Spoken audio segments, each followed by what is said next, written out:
Thought I'd share this video. It's posted on Facebook. And good morning. Oh, this is MA True.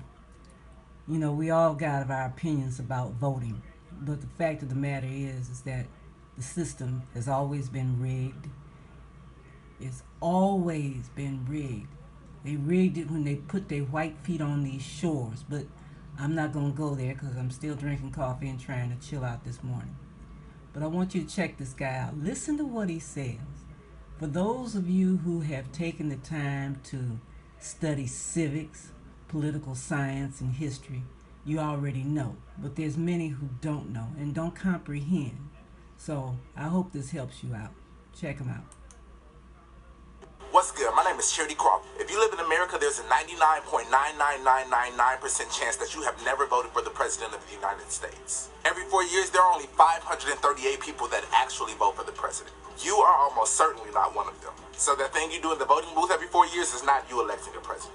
That is you participating in the Electoral College, which is a completely unfair, non-democratic system that we use to select the people that will select our leader for the next 4 years. It's a winner-takes-all system. That means whichever party has most of your state's votes gets all of your state's electors. That being the case, if you are not part of your state's majority party, you might as well stay home. According to Politico.com, there are only 11 states that will determine this year's election. As for the other 227 million people that live in the other states, your vote is completely irrelevant because we already know which way your state's going to vote.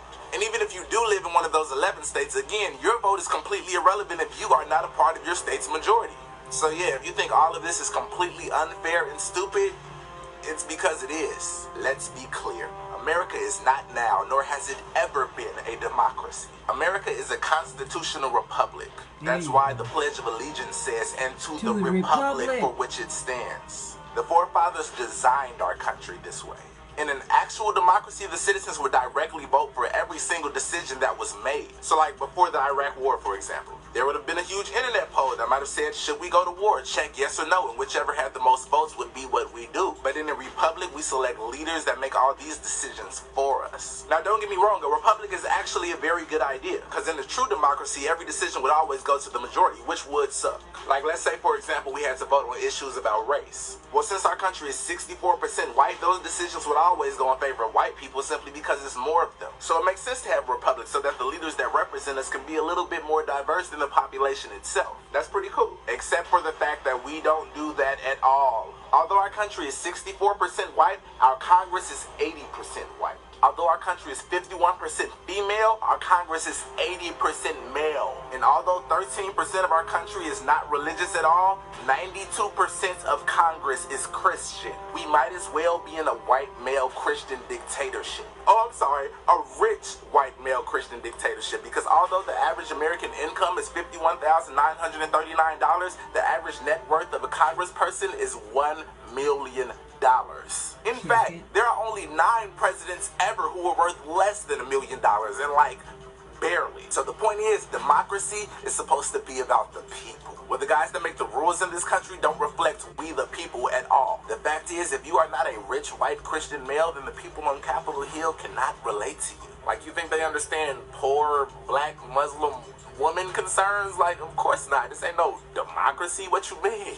We can't really be mad at Donald Trump or Hillary Clinton for being so aloof and not being able to enact the policy that we need, because they're worth $1 billion and $45 million respectively. Like, they have no idea what it's like to be a lower class citizen, or even a middle class citizen, or even a regular rich person, because they are filthy rich. So, how can we fix all of this? Well, we probably can't. The richest president ever was George Washington, who was worth $525 million in today's dollars. That being said, being ruled by the elite is literally etched into the foundation of this country. But there is something that we can do. What we can do is realize how powerful we as citizens still are. There is a direct correlation between intelligence and success. That being the case, if we want to expand our middle class and eradicate poverty, all we have to do is expand our knowledge and eradicate apathy. If you know anything about anything, it is your responsibility to teach someone else that knowledge.